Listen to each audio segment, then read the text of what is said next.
everyone, and welcome to my Skulduggery Pleasant Haunted House on Hollow Hill reading vlog.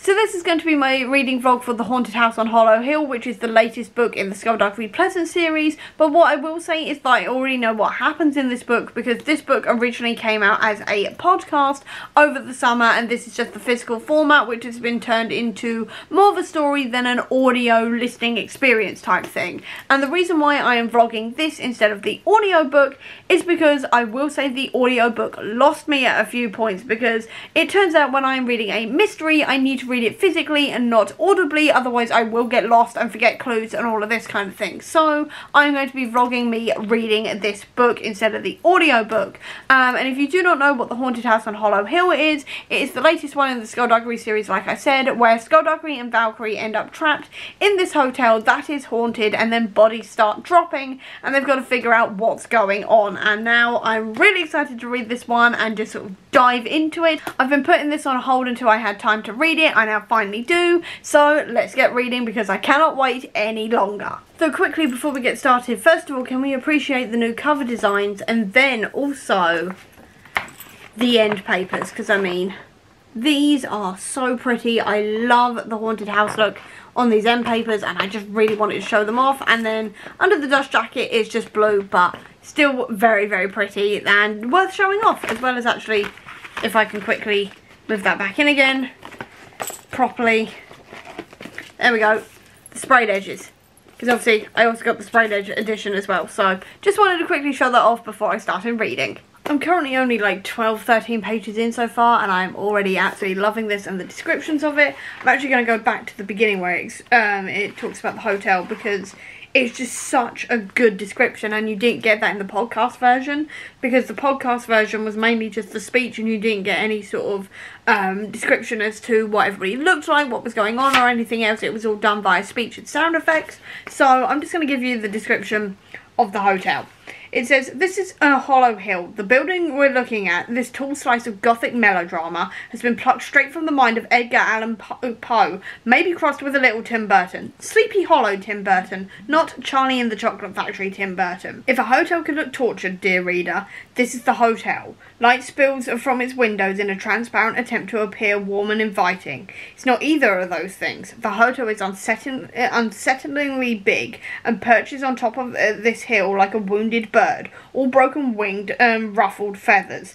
It clings on, its talons deep in the ground so that the wind doesn't blow it away. On a clear day, when the rain isn't so heavy, people with the time for such things would think, perhaps, that this hotel is oddly shaped, and they'd be right. There's a reason for that."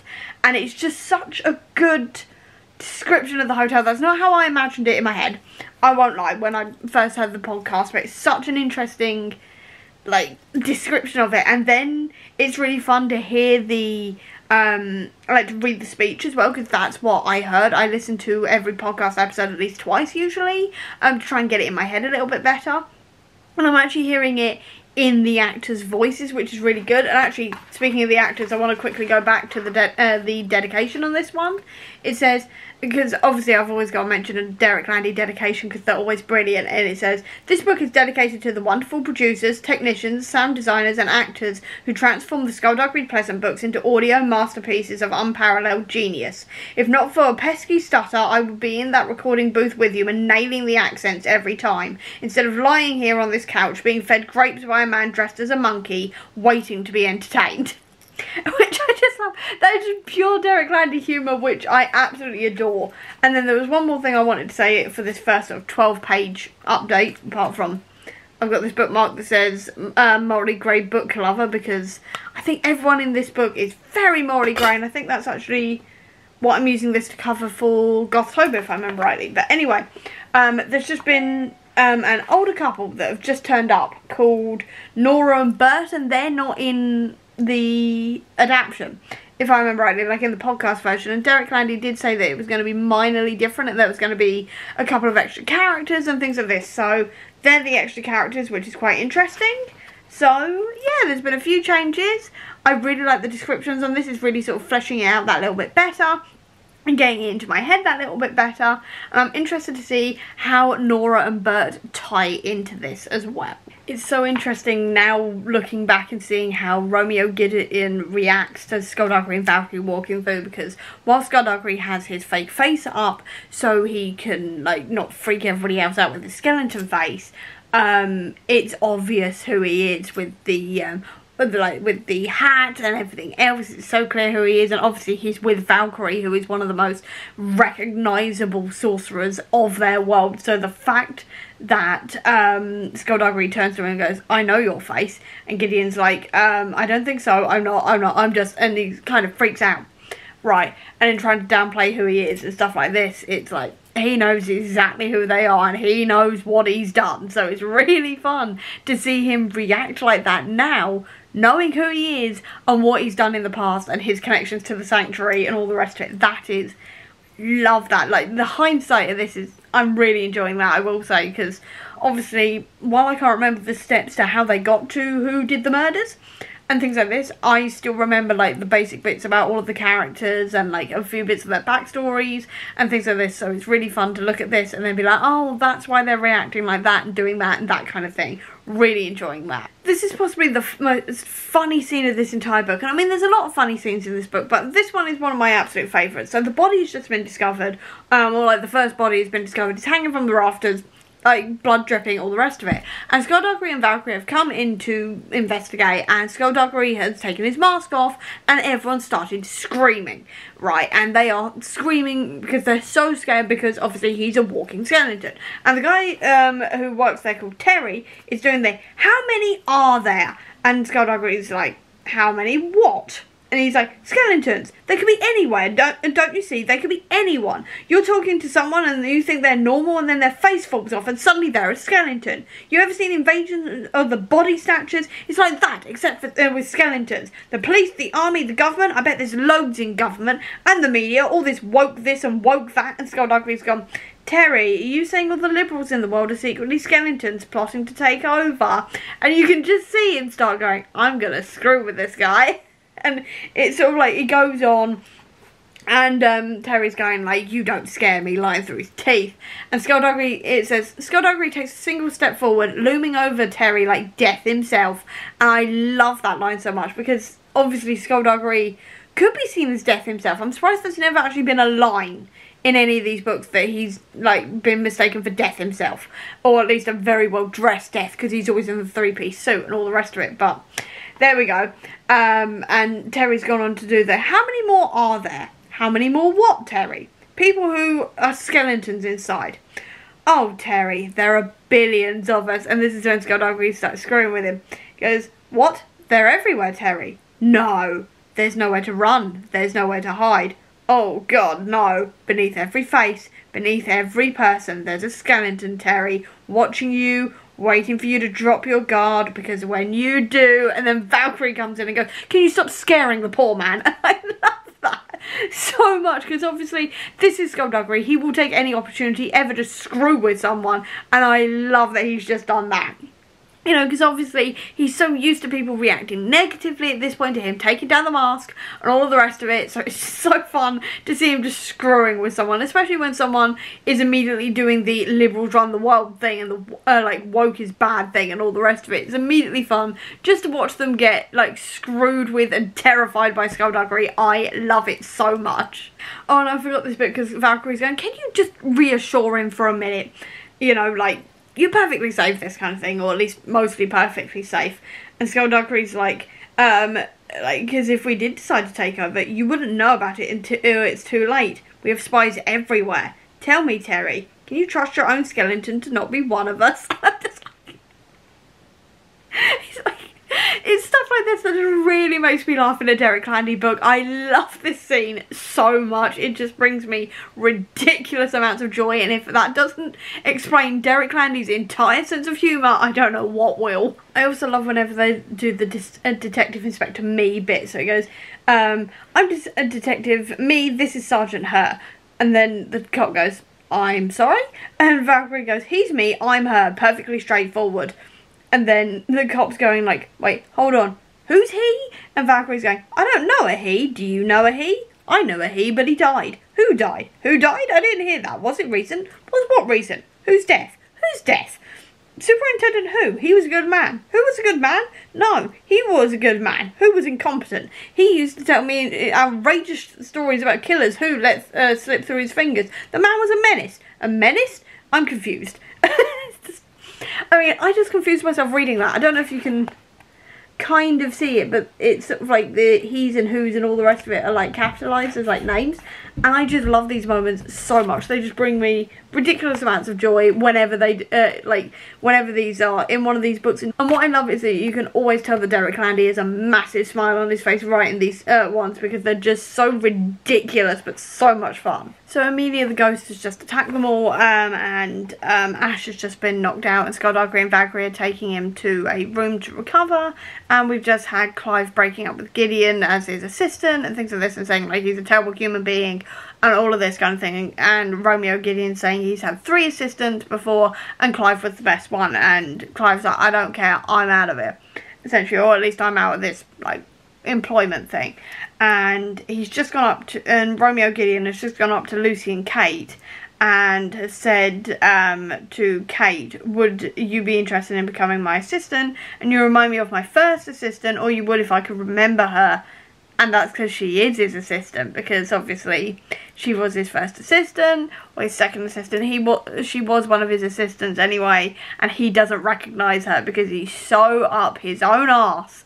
He doesn't recognise anybody else. And I love that you're getting these little hints throughout here, and obviously you've had the hint as well because they've shouted at him that there was no interview, there is no magazine that they brought him for, and things like this. So you're getting this, like, all of these little hints that things aren't exactly as they seem and people are lying and things like this, and it's so much fun to pick up on all of these things now knowing the majority of the story. So it's really fun picking these things up now in hindsight and sort of seeing these little clues and things like this. It was really, really cleverly done, I will say. I mean, I'm not like the biggest person to talk about how well the mystery was done because I don't read that many mysteries or anything else, but in my opinion it's been done really well in this. We've also had the fact that Kate is flirting with Valkyrie and is getting a bit of a crush on Valkyrie, because who wouldn't have a crush on Valkyrie the second they laid eyes on her? And she's talking about, so does Valkyrie have a girlfriend and all the rest of it, and Skulduggery's talking about the previous 4 romantic liaisons, as he puts it, that Valkyrie has had. He goes, of the 4 romantic liaisons that Valkyrie is prepared to speak about, the first was dim, the second was murderous, the third was murderous, and the 4th Scottish. And then Kate's gone, so her type would average out as murderous.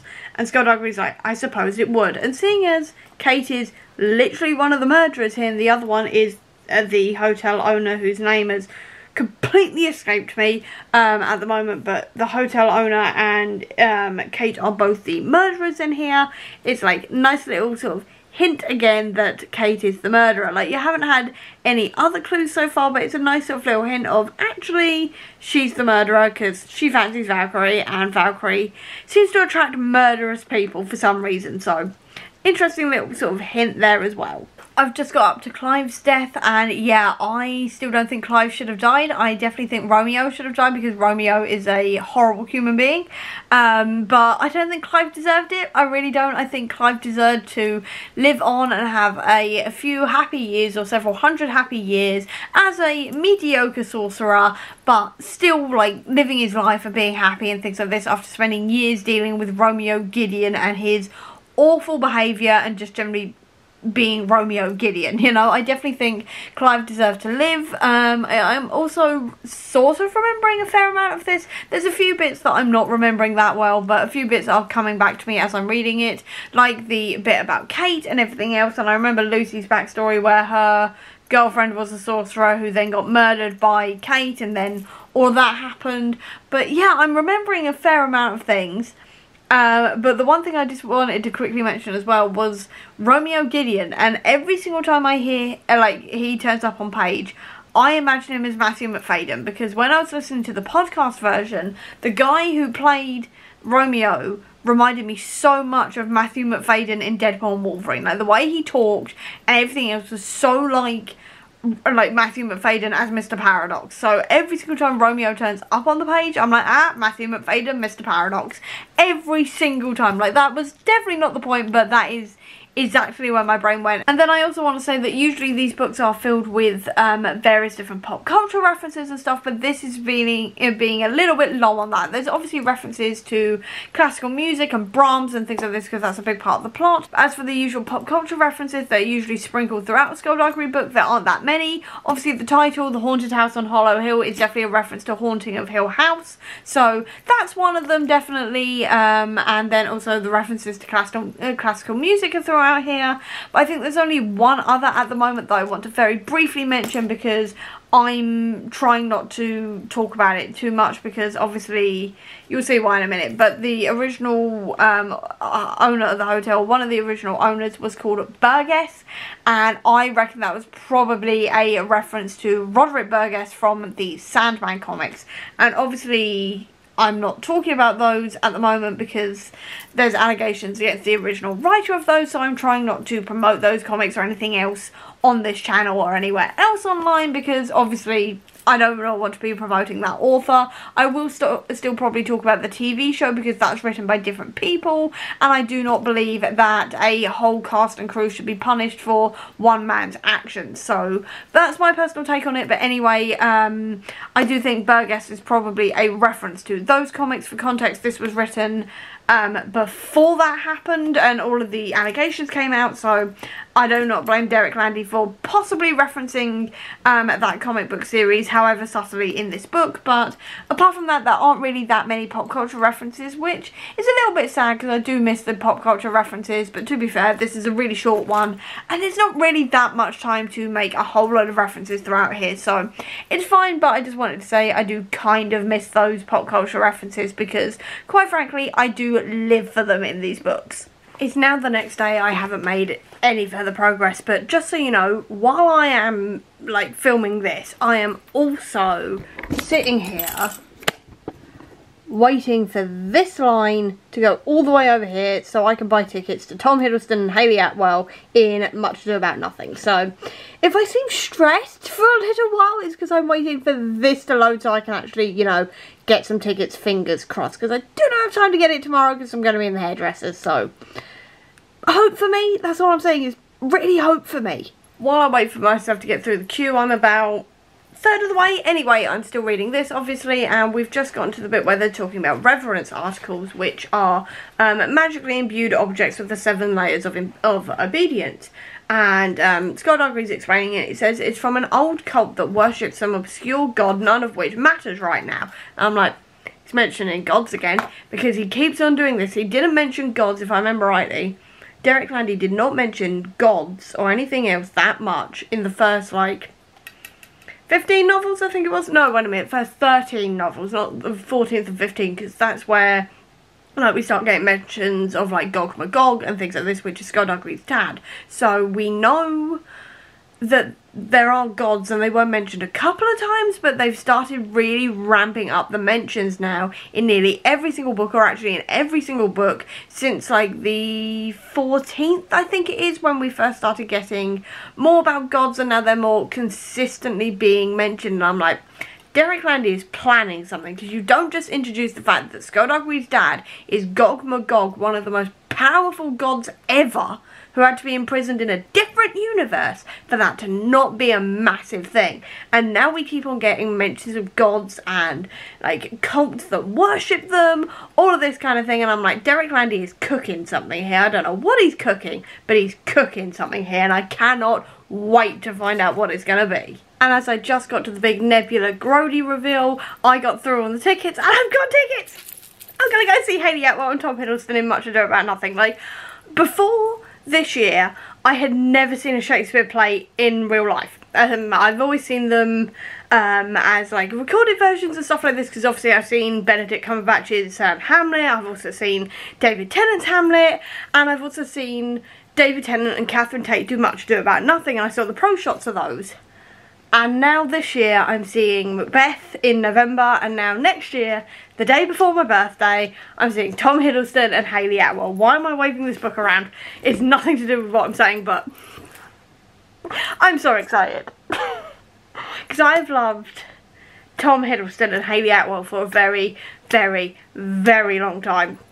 I've loved them dearly for ages now, and now I'm going to see them, I'm going to be in the same room as them and seeing one of my, like, my second favourite Shakespeare play after Hamlet. I love Hamlet, so yeah, I'm really excited about this. Yeah, I'm really excited. I can't wait. Anyway, I just wanted to share that because I just did mention the fact that I was like trying to buy the tickets, so I thought I'd give you an update. But now back to the book. I have just gotten to the big Nebula Grody bit where it turns out that the guy who owns the hotel is the original killer who owned the hotel back in the 1800s and killed 18 people there and things like this. And we're starting to get why he's at the hotel, why he wants the hotel, why the soul catchers are there, all of this kind of thing. And I'm just like, this is where we start getting to the really like meaty mystery plot twisty bits, which I'm really excited for, especially because this is where the podcast kind of lost me a little bit, because I was a little bit like, wait a minute, what's going on?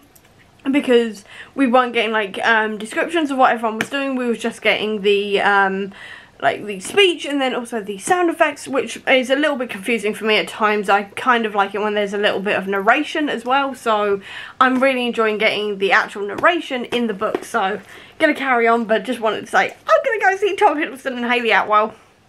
That is my birthday sorted. I mean, I'm seeing them the day before my birthday because there isn't a show on my birthday, but I mean, it's a birthday present. That's one way to spend the last day of your 28th year on this planet. Definitely cannot wait for that. I love Bert and Nora in this, and I'm just wondering why they weren't in the audiobook, because they are great in this. Because Bert's finally turned around. Obviously Nebula Grody is there, he's got Elaine, he's threatening to shoot her, and then Skulduggery gives him his gun, and Bert's like, what's going on? And Nora's going, Mr. Aylesworth has a gun. Whose gun? Skulduggery's. Which one's Skulduggery? The skeleton. That's Skulduggery? I thought that was Clive. No dear, Clive's dead. So's the skeleton, I'll wager. It's just, I mean, technically, yeah. Technically, I mean, is Skulduggery technically dead? It's a difficult one because he is still walking and talking and doing stuff. He's still, his consciousness is inside, but he is technically kind of, I mean, he did die. I mean, he technically died. It's a difficult one. He technically died. He came back as a necromancer and one of the most notorious necromancers ever to exist. And then he came back again. So it's a weird one. It's like, is he dead? Technically he's dead, but he's not dead. It's a weird one that I don't quite know the answer to that too. It's like, is he dead? I don't think he is, but he kind of is. It's a weird one, is what I'm getting at, and that's going to haunt me until I can figure out the answer to that. So I may be a while trying to figure out if he's technically dead or not. Also, just on a, like, fangirl observation, though, is that Elaine is trying to get on Romeo's good side so he will, basically, like, sort of channel Grody's son so we can talk to him. And she's saying, I'm such a huge fan. I've watched all of your specials and me and my friends were talking about going to see you when you're next on tour if you're going to a show anywhere within an hour's drive. And Valkyrie's gone, that's a real fan right there, Romeo. You really want to disappoint a fan today? And I'm just like, I know she's lying, obviously, to get him to do the ghost channeling thing, otherwise she may die.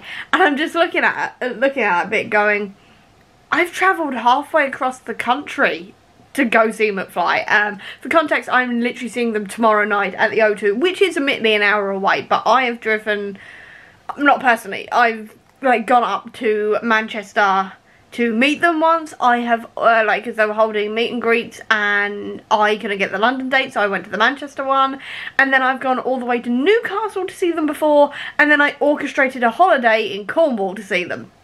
I mean, that's a true fan right there. Not, I'll go if you're playing anywhere within an hour's drive. If I did that, I'd never go anywhere. Apart from the occasional times they have played in Kent. But it's like, it's very much like within an hour's drive is not for me. I am talking, I've done 8-hour journeys to get to a gig of theirs and I don't regret it. So I'm just very much like, yeah, that's not a real fan. And I know she's doing it to get Romeo Gideon on her side, but I just find that really funny, you know. I just find that really amusing that she was trying to get on his good side by saying she'd travel, like, go to one of his shows if it's within an hour, you know. It just amused me, essentially, and I just wanted to talk about it because it did amuse me quite a bit. Valkyrie's just killed the ghost of Constable Dudley, who was going after Terry, because obviously Terry killed him, because Elaine and Terry were also after the staff of Arcanamok, which was, they were going to sell it for millions and get rich, but then Elaine was going to use it instead to talk to Terry, and, well, now she was going to use it to talk to Terry, but she was double-crossing everybody, and Valkyrie has just hit the ghost with the lightning and destroyed it. And she's on, it looks like lightning, but it isn't lightning. I don't know exactly what it is, but I know for damn sure it hurts ghosts, and I would love to know what her lightning powers actually are, because we don't actually know at this point. It's been like, how many books now? Like 7, I think now, since she's gotten these lightning powers. And we still don't know what they are yet. And I'm like, I would like to know what the lightning powers are. But also at the end of this, Gideon has just shouted as well that Valkyrie is a ghost killer. And I'm surprised they didn't say Ghostbuster, because the opportunity was right there. But I wouldn't be surprised if they didn't say that for like copyright reasons, because I know they've mentioned Captain America before now, because one of the dead men was wearing a Captain America shirt at one point. But usually the references are a lot more subtle, probably for like copyright reasons. So when Derek Landy does put in a reference to a famous film or TV show or book series or anything, it is a lot more subtle than that. So he will say in the middle of a sword fight, "I'm not left-handed" at one point, which is a reference to The Princess Bride and the fight between Wesley and Inigo, which is one of my favourite movie scenes of all time, I won't lie. So he said that one. He's also had the Bentley, which is obviously a reference to Good Omens. You've also had multiple subtle Doctor Who references, and then one of my favourites though is the two sorcerers walking down Bleecker Street, which is mentioned in like book 7, I think it is. Can't remember which one it is, but there is a reference to two sorcerers walking down Bleecker Street, which is a blatant reference to Doctor Strange, whose Sanctum Sanctorum is on Bleecker Street. And obviously those two sorcerers very easily could be Doctor Strange and Wong, or any of the other sorcerers that they know, but it was very much a reference to that, and that one always sticks in my mind. So I wouldn't be surprised if the Ghostbuster line couldn't be said just for like copyright reasons or whatever, but Ghost Killer still sounds cool, even if Valkyrie says that her nicknames always suck. So I'm now up to where we've got the Atrophy Nix bit, and the explanation as to the fact that Kate is Atrophy Nix, and she was the one who killed Lucy's wife and things like this. And yeah, I am finding it so much easier to understand reading it physically, because listening to it as an audiobook, it just did not go in, and I'm literally, that is not the fault of the audiobook whatsoever. That is entirely a me thing, because I have a few problems with auditory processing, and sometimes it just doesn't go in, and a lot of the time when I was listening to it, I was just sitting there trying to listen, and it wasn't quite going in. So it's fine, better for me to be physically reading this, and just me saying this, don't be put off by listening to the podcast, because it is amazing. It's just entirely a me thing. Also, what I wanted to say as well was that like Valkyrie is now basically beating up Atrophy and like stopping her and things, and I love the fact that Lucy's going, "Shouldn't we be helping her? Shouldn't you be helping her?" And Skulduggery's going, "Valkyrie doesn't need my help. Settle in. I'll promise you'll enjoy the next part." And then they're watching her fight and everything else. And Valkyrie's just kicked Atrophy in the head, and Skulduggery's gone, "No, I didn't teach her how to do that. A very nice but violent lady named Tanith took it upon herself to teach her those kicks. Those are not something to be used as a general rule in a life or death struggle. But this is hardly a life or death struggle." You know, and I just love the fact that we just got that little reference to Tanith, and the fact that she has trained Valkyrie as well. It wasn't just Skulduggery who's taught her to fight or anything else. Tanith has also been heavily involved. Also then, when the fight ends, Valkyrie shouts, "Shovel!" because it's her victory cry. And I love that, because it was just in this one comic that they did where she defeated someone with a shovel and then was going, "Shovel!" And I love that. It's still continuing, because that is genuinely one of my favourite moments of the Grimoire, where she just shouts, "Shovel!" It just brings me ridiculous amounts of joy, and the fact that it's back in here as well. She's finished the fight, and the first thing she shouts is, "Shovel!" Just brilliant. Absolutely love it. Whoa there, Bert and Nora. They're so have we... Sorry, I'm just having a minute here, because I'm trying to remember if we've heard of soul vampires before, because Valkyrie says she's received 3 broken ribs from fighting a soul vampire. I'm thinking, have we met a soul vampire before? I can't remember, but I'm like... And they weren't human this entire time. They were actually eating the souls of everyone.